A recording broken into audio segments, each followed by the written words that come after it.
Après la Chine, la Turquie, le voilà donc qui fonce vers les Émirats arabes unis, destination Abu Dhabi, là où les dunes du désert rencontrent l'ambition. Abu Dhabi cultive les paradoxes. Le Premier ministre Ousmane Sonko emboîte le pas au président Bassirou Diomaye Diakhar Faye qui avait ouvert la voie en décembre 2024. Il s'agit donc cette fois de consolider le partenariat stratégique autour d'investissements structurants, d'augmentation des échanges commerciaux entre les deux pays et de mobilisation des fonds souverains émiratis. Le Premier ministre rappellera à tous ses hôtes le cadre fixé avec son Altesse, Cheikh Mansour bin Zayed Al Nahyan, vice-président des Émirats arabes unis, lors de l'audience que celui-ci lui aura accordée. Au cours de ce séjour, le Premier ministre Ousmane Sonko et sa délégation auront reçu en audience différents fonds souverains, dont notamment l'Abu Dhabi Investment Authority, ADIA, le fonds d'Abu Dhabi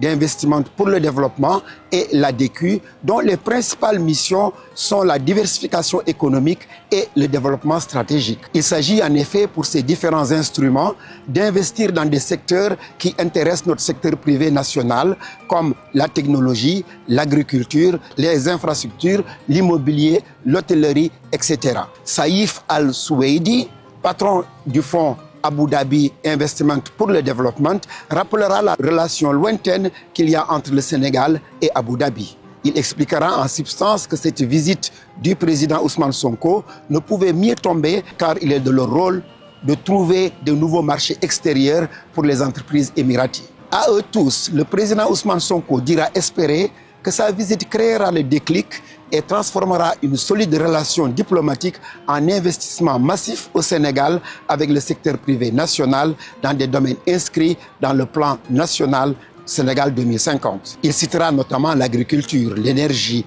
le réseau gazier, Gas to Power, Gas to Industrie, Gas to X d'une façon générale, l'industrie avec le phosphate et le fer, le numérique et son vecteur, le New Deal technologique, ainsi que les autres services à forte valeur ajoutée. Tous manifesteront un vif intérêt sur les projets structurants de l'agenda national Sénégal 2050 qui leur ont été présentés. Que ce soit avec la Chambre de commerce, Etihad, Air Arabia, ADNOC, ADS, G7 Holding, ainsi que tous les autres partenaires, les conversations furent prometteuses et riches. À tous les prospecteurs et partenaires, le Premier ministre dira « Les Émirats arabes unis sont un partenaire qui a déjà beaucoup investi au Sénégal, qu'il s'agisse d'infrastructures modernes et stratégiques pour la modernisation portuaire, d'agriculture, d'emballage, d'hôtellerie, de culture, de transport aérien ou d'industrie. Nous voulons aller plus loin, stimulant les joint ventures dans l'agriculture, l'industrie, l'énergie, les matériaux de construction, la métallurgie, la santé et la pêche, favorisant l'implémentation d'entreprises émiraties dans nos ZAI, en particulier ADIAS, co-investissant dans des projets stratégiques tels que le pipeline gazier, les nouvelles infrastructures logistiques.